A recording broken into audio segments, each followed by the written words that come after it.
have been used for cruel, sophisticated, and deranged experiment, and I can't understand why any of my peers haven't spoke out about it. I'm not supposed to do any harm to try to find someone to listen to a tape about it. I'm deaf, and now that I have Parkinson's, I can't even communicate in sign language. But I haven't had a friend, even the sort of half friend that I used to have in Pittsburgh.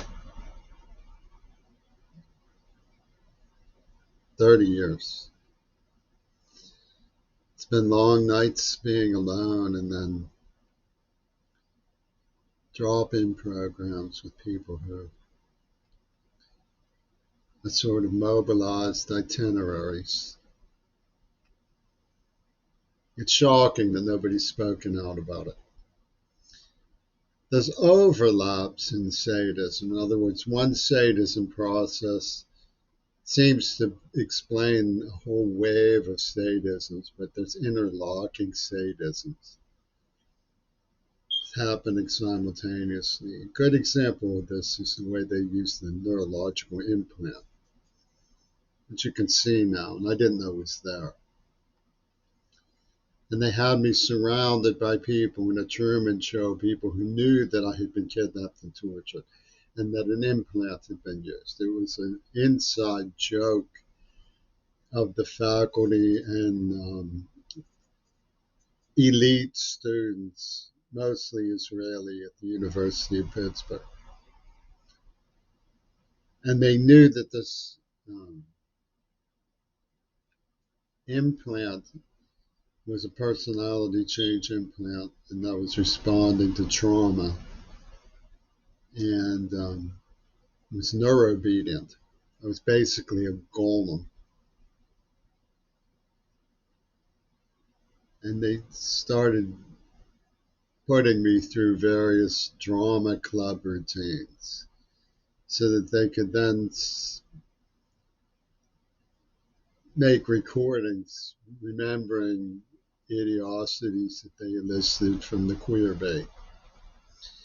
And of course, they said, "Oh, these are all friends of his in the psychiatric criminals department." Let me give you an example of how evil the government is.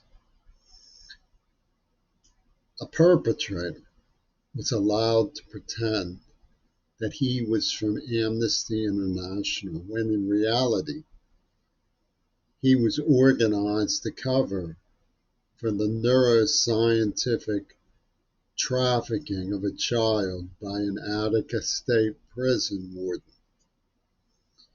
And the minute anybody reported his name, everybody else laughed. Because he's the last person in the world that anyone would ever take seriously, except the stupid queer bait who tried to get help from it. In fact, it became a running joke. Why don't you go tell Peter Gabriel? Why don't you go tell Peter Gabriel? And the joke was on um, anyone who had any sense of decency. Because Peter Gabriel was talking to Brian Eno, who was talking to Boris Yeltsin, who was talking to Vladimir Putin, who was talking to Oliver Stone about the script they got away with planting on the queer bait. How Yoko Ono was going to take it out of a sissy from the United States of America as a symbol for what we don't need from the United States of America. And Schwarzenegger stomped on seriously on his way over to NATO after his divorce from the Kennedy family shot her. And that's how the drama department in Great Britain operates. Chomsky gets up, preferential treatment for Bernie Sanders, and carps that the British are a lieutenant of America. And Boris Johnson's perfectly happy to slap Biden on the back and say, "Yes, sir, I'm your lieutenant," while he stomps on Saoirse Kennedy on his way out the Schwarzenegger door to the hierarchy of the neuroimplanters in artificial intelligence, a Beatlemania. They're going to implant your children to automatically scream with joy whenever somebody says Great Britain, or else you'll be dragged through the streets, dragged through glass by the Brecker children, dragged through glass to amuse Roger Waters, because you're a squirrel, an unwanted Irish, a goy.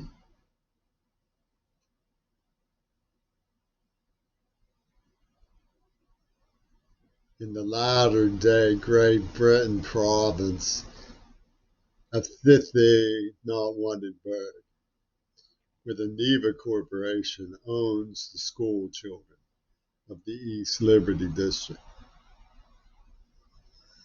so that the licky chops NAACP get some peep.